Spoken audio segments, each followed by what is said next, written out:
ವೀಕ್ಷಕರಿಗೆಲ್ಲ ನಮಸ್ಕಾರ. ಪಾರ್ವತಿ ನಿಮ್ಮನೆ ಊಟ ಅಭಿಮಾನಿಗಳಿಗೆ ಸ್ವಾಗತ. ನಾನಿವತ್ತು ಸಿಂಪಲ್ಲಾಗಿ ಎಣ್ಣೆ ಬದನೆಕಾಯಿ ಪಲ್ಯ ಯಾವ ರೀತಿ ಮಾಡೋದು ಅಂತ ಹೇಳ್ಕೊಡ್ತಾ ಇದ್ದೀನಿ. ಇದು ತುಂಬ ಚೆನ್ನಾಗಿಯೂ ಇರುತ್ತೆ, ಆಮೇಲೆ ಟೇಸ್ಟಿಯಾಗಿಯೂ ಇರುತ್ತೆ. ತುಂಬ ಸಿಂಪಲ್ಲಾಗಿಯೂ ಮಾಡ್ಬೋದು ಇದನ್ನ. ಓಕೆ, ಇವಾಗ ಇದನ್ನು ಮಾಡೋಕ್ಕೆ ಬೇಕಾಗಿರೋ ಸಾಮಗ್ರಿಗಳು ಈ ರೀತಿ ನೋಡ್ಕೊಳ್ಳಿ. ನೋಡಿ, ಬದನೆಕಾಯಿನ ಈ ಥರ ಕಟ್ ಮಾಡಿ ಇಟ್ಕೊಳ್ಳಿ. ಬಿಡಿ ಬಿಡಿ ಕಟ್ ಮಾಡಬೇಡಿ, ಈ ಥರ ತೊಳೆದು ನೀರಲ್ಲೇ ಇಟ್ಕೊಳ್ಳಿ ಕಟ್ ಮಾಡಿ. ಓಕೆ, ಇದಕ್ಕೆ ಈರುಳ್ಳಿ, ಟೊಮೆಟೊ, ಹಸಿ ಕೊಬ್ಬರಿ, ಬೆಳ್ಳುಳ್ಳಿ, ಶುಂಠಿ, 2 ಇಂಚು ಶುಂಠಿನ ಈ ಥರ ಕಟ್ ಮಾಡಿಟ್ಕೊಳ್ಳಿ. ಕೊತ್ತಂಬರಿ, ಕರಿಬೇವು, ಓಕೆ, ಒಂದು 4 ಲವಂಗ, ಆಮೇಲೆ ಚಕ್ಕೆನ ತೊಗೊಂಡಿದ್ದೀನಿ ನಾನು. ಓಕೆ, ಈಗ ಒಗ್ಗರಣೆಗೆ ಈರುಳ್ಳಿನ ಈ ಥರ ಚಿಕ್ಕದಾಗಿ ಕಟ್ ಮಾಡ್ಕೊಳ್ಳಿ. ಟೊಮೆಟೊ, ಕರಿಬೇವು, ಕೊತ್ತಂಬರಿ ಸೊಪ್ಪು, ಇದು ಒಗ್ಗರಣೆಗೆ. ಓಕೆ, ಇದಕ್ಕೇ ಇವಾಗ ಸಾಸಿವೆ, ಸ್ವಲ್ಪ ಗುರೆಳ್ ಪುಡಿ, ಆಮೇಲೆ ಗರಂ ಮಸಾಲ, ಉಪ್ಪು, ಸ್ವಲ್ಪ ಅರಿಶಿನ ಪುಡಿ, ಆಮೇಲೆ ಅಚ್ಚ ಖಾರದ ಪುಡಿ, ಆಮೇಲೆ ಮಾಡೋದಕ್ಕೆ ಎಣ್ಣೆ. ಓಕೆ, ಇದನ್ನು ಯಾವ ರೀತಿಯೂ ಮಾಡೋದು ಅಂತ ನೋಡ್ಕೊಳ್ಳೋಣ. ಫಸ್ಟ್ ಒಂದು ಮಿಕ್ಸಿ ಜಾರ್ ತೊಗೊಳ್ಳಿ, ಮಿಕ್ಸಿ ಮಾಡೋಣ ಮಸಾಲಾನ. ಓಕೆ, ಅದಕ್ಕೆ ಈರುಳ್ಳಿ,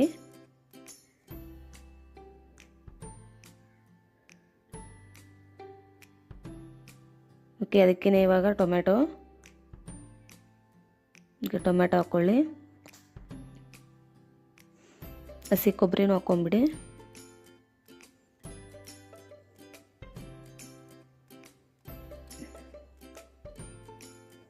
ಓಕೆ, ಬೆಳ್ಳುಳ್ಳಿ, ಶುಂಠಿ,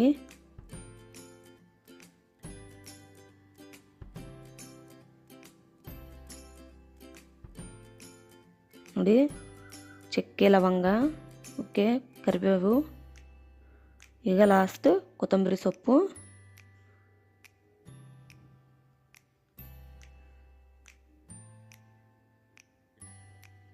ಓಕೆ, ಇವಾಗ ಇದಕ್ಕೇನೆ ಗುರೆಳ್ ಪುಡಿ ಹಾಕ್ಕೊಳ್ಳಿ. ಓಕೆ, ಅಚ್ಚ ಖಾರದ ಪುಡಿ,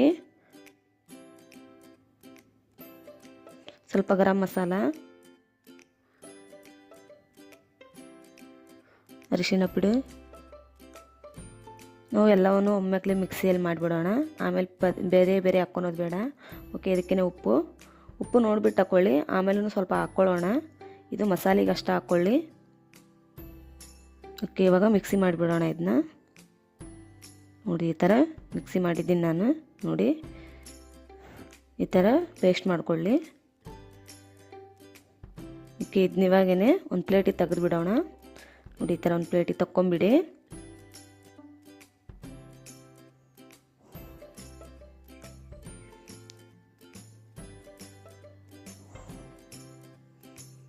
ಓಕೆ, ಇದು ಇವಾಗ ಆಗಿದೆ.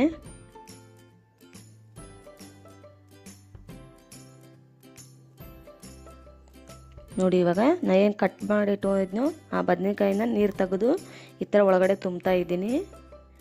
ಬದನೆಕಾಯಿನ 1ರಲ್ಲಿ 4 ಭಾಗ ಮಾಡಿ ಹಾಗೆ ಬಿಡಿ, ಪೂರ್ತಿ ಕಟ್ ಮಾಡಬೇಡಿ. ಓಕೆ, ಈ ಥರ ಮಧ್ಯ ಮಧ್ಯ ತುಂಬಿಬಿಡಿ ಮಸಾಲಿನ. ನೋಡಿ, ಈ ಥರ ಒಂದೊಂದನೇ ತುಂಬಿಟ್ಕೊಂಬಿಡಿ. ಹುಷಾರಾಗಿ ತುಂಬಿ, ಕಟ್ಟಾಗುತ್ತೆ ಅದು.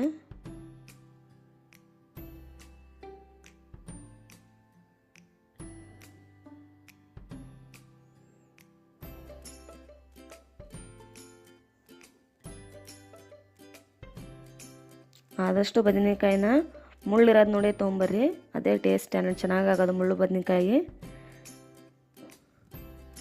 ಓಕೆ, ಇದು ಇವಾಗ ಆಗಿದೆ. ಫೈನಲ್ ಆಗಿ ನಾನು ಎಲ್ಲ ಬದನೆಕಾಯಿನ ಈ ಥರ ಮಾಡಿ ಇಟ್ಕೊಂಡಿದ್ದೀನಿ. ಓಕೆ, ಇದನ್ನು ಮಾಡೋ ವಿಧಾನ: ಗ್ಯಾಸ್ ಸ್ಟವ್ ಆನ್ ಮಾಡ್ಕೊಳ್ಳಿ, ಅದ್ರ ಮೇಲೇ ಒಂದು ಬಾಣಲೆ ಇಟ್ಕೊಳ್ಳಿ. ಓಕೆ, ಅದು ಚೆನ್ನಾಗಿ ಕಾಗಲಿ, ಅದಕ್ಕೆ ಇವಾಗ ಎಣ್ಣೆ ಹಾಕ್ತಾಯಿದ್ದೀನಿ.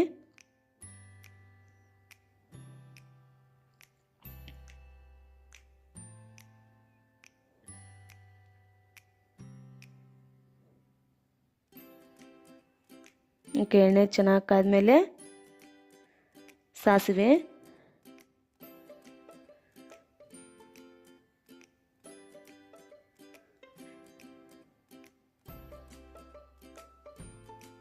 ಓಕೆ, ಸಾಸಿವೆನೂ ಎಣ್ಣೆಯಲ್ಲಿ ಚೆನ್ನಾಗಿ ಚಿಟಪಟ ಅಂತ ಸಿಡಲಿ. ಅದಕ್ಕೇ ಕರಿಬೇವಿನ ಸೊಪ್ಪು. ಓಕೆ, ಅದಕ್ಕೇ ಕೊತ್ತಂಬರಿ.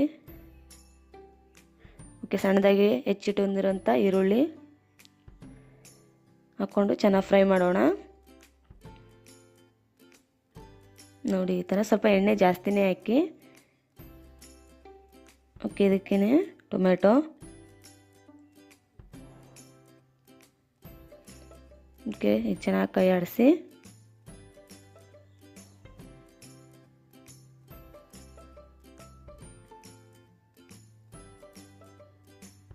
ಓಕೆ, ಇದು ಇವಾಗ ಆಗಿದೆ. ಇದಕ್ಕೇ ನಾನು ಕಟ್ ಮಾಡಿ ಇಟ್ಕೊಂಡಿರೋಂಥ ಬದನೆಕಾಯಿ, ಮಸಾಲೆ ತುಂಬಿರೋವಂಥ ಬದನೆಕಾಯಿನ ಹಾಕ್ತಾಯಿದ್ದೀನಿ. ನೋಡಿ, ಒಂದೊಂದೇ ಬಿಡಿ ಬಿಡಿ ಜಾಗದಲ್ಲಿ ಹಾಕಿ ಅದು ಎಣ್ಣೆಯಲ್ಲಿ ಚೆನ್ನಾಗಿ ಫ್ರೈ ಆಗಲಿ ಫಸ್ಟು. ನಾನು ಇಲ್ಲೊಂದು 6 ಬದನೆಕಾಯಿನ ತೊಗೊಂಡಿದ್ದೀನಿ.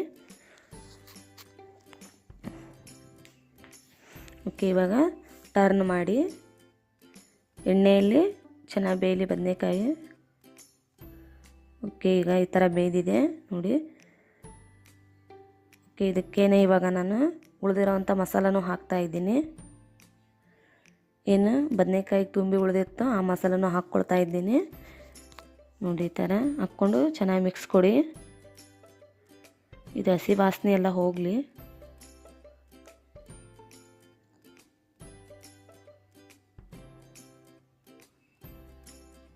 ಓಕೆ, ಸ್ವಲ್ಪ 1-2 ನಿಮಿಷ ಬೇಯಲಿ ಎಣ್ಣೆ ಒಳಗೇ. ಓಕೆ, ಅದಕ್ಕೇ ಉಪ್ಪು ಆವಾಗಲೇ ನಾನು ಸ್ವಲ್ಪ ಹಾಕಿದ್ದೆ. ಅದಕ್ಕೇ ಇವಾಗ ಗರಂ ಮಸಾಲ.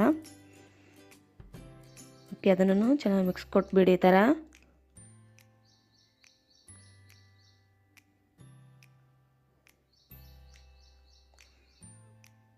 ಓಕೆ, ಅದಕ್ಕೇ ಇವಾಗ ಮಿಕ್ಸಿ ಜಾರ್ ತೊಳೆದು ನೀರು ಹಾಕ್ತಾಯಿದ್ದೀನಿ ನಾನು. ಅದರಲ್ಲಿ ಮಸಾಲೆ ಉಳಿದಿರುತ್ತಲ್ವ, ಹಂಗಾಗಿ. ಓಕೆ, ನೋಡಿ, ನಿಮಗೆ ಪಲ್ಯ ಯಾವ ಹದಕ್ಕೆ ಬೇಕೋ ಆ ಹದಕ್ಕೆ ಮಾಡ್ಕೊಳ್ಳಿ. ನೋಡಿ, ಇಲ್ಲಿ ನಾನು ಇನ್ನೂ ಸ್ವಲ್ಪ ನೀರು ಹಾಕ್ತಾಯಿದ್ದೀನಿ. ಓಕೆ, ಇದು ಇವಾಗ ಚೆನ್ನಾಗಿ ಫ್ರೈ ಆಗಲಿ. ನೋಡಿ, ಮೇಲ್ಗಡೆಯಿಂದ ಒಂದು ತಾಟ್ ಮುಚ್ಚಿ ಒಂದು 5 ನಿಮಿಷ ಬೇಯಿಸ್ಕೊಳ್ಳೋಣ. ಓಕೆ, ಇದು ಇವಾಗ ಚೆನ್ನಾಗಿ ಕುದೀತಾ ಇದೆ. ಓಕೆ, ಆಗಿದೆ. ಓಪನ್ ಮಾಡೋಣ. ನೋಡಿ, ಈ ಥರ ಎಣ್ಣೆ ಎಲ್ಲ ಸುತ್ತಲೂ ಬಿಟ್ಕೊಂಡಿದೆ. ಬದನೆಕಾಯಿನೂ ಸ್ಮೂತಾಗಿದೆ. ಓಕೆ, ಬದನೆಕಾಯಿನೂ ಇಲ್ಲಿ ಬೇಯ್ದಿವೆ. ತುಂಬ ಅಂದರೆ ತುಂಬ ಟೇಸ್ಟಿಯಾಗಿರುತ್ತೆ ಇದು ಪಲ್ಯ. ಓಕೆ, ಇದಕ್ಕೇ ಲಾಸ್ಟಲ್ಲಿ ಕೊತ್ತಂಬರಿ ಸೊಪ್ಪು ಹಾಕ್ಕೊಂಬಿಡಿ. ಫೈನಲಾಗಿ ಪಲ್ಯ ರೆಡಿಯಾಗಿದೆ. ಈಗ ಮೇಲ್ಗಡೆಯಿಂದ ಮುಚ್ಚಿ ಒಂದು ನಿಮಿಷ ಅಷ್ಟೇ ಬೇಯಿಸ್ಕೊಳ್ಳೋಣ. ಓಕೆ, ಇವಾಗ ಓಪನ್ ಮಾಡಿ. ನೋಡಿ, ಇವಾಗ ಆಗಿದೆ ಇದು ಪಲ್ಯ. ಇದು ಗ್ರೇವಿ ಆಗಿರೋದ್ರಿಂದ ನಾನು ಪಲ್ಯನ ಗಟ್ಟಿಯಾಗಿ ಮಾಡಿದ್ದೀನಿ. ನೀವು ಇನ್ನೂ ಸ್ವಲ್ಪ ನೀರು ಬೇಕಿದ್ದರೆ ಹಾಕ್ಕೊಬೋದು. ನೋಡಿ, ಈ ಥರ ಫೈನಲಾಗಿ ಆಗಿದೆ. ಗ್ಯಾಸ್ ಆಫ್ ಮಾಡ್ಕೊಳ್ಳಿ. ನೋಡಿದ್ರಲ್ವಾ ಫ್ರೆಂಡ್ಸ್, ಯಾವ ರೀತಿ ಎಣ್ಣೆ ಬದನೆಕಾಯಿ ಪಲ್ಯನ ಮಾಡಿದ್ವಿ ಅಂತ ಸಿಂಪಲ್ಲಾಗಿ. ನಾ ಮಾಡಿರೋ ವಿಡಿಯೋ ನಿಮಗೆ ಇಷ್ಟ ಆದಲ್ಲಿ ಪ್ಲೀಸ್ ಲೈಕ್ ಮಾಡಿ, ಶೇರ್ ಮಾಡಿ, ಕಮೆಂಟ್ ಮಾಡಿ. ನನ್ನ ಚಾನಲ್ಗೆ ಇನ್ನೂ ಯಾರು ಸಬ್ಸ್ಕ್ರೈಬ್ ಆಗಿಲ್ವೋ ಕೂಡಲೇ ಸಬ್ಸ್ಕ್ರೈಬ್ ಆಗಿ. ಇನ್ನೊಂದು ಈಸಿ ರೆಸಿಪಿಯೊಂದಿಗೆ ಬರ್ತೀನಿ. Keep watching.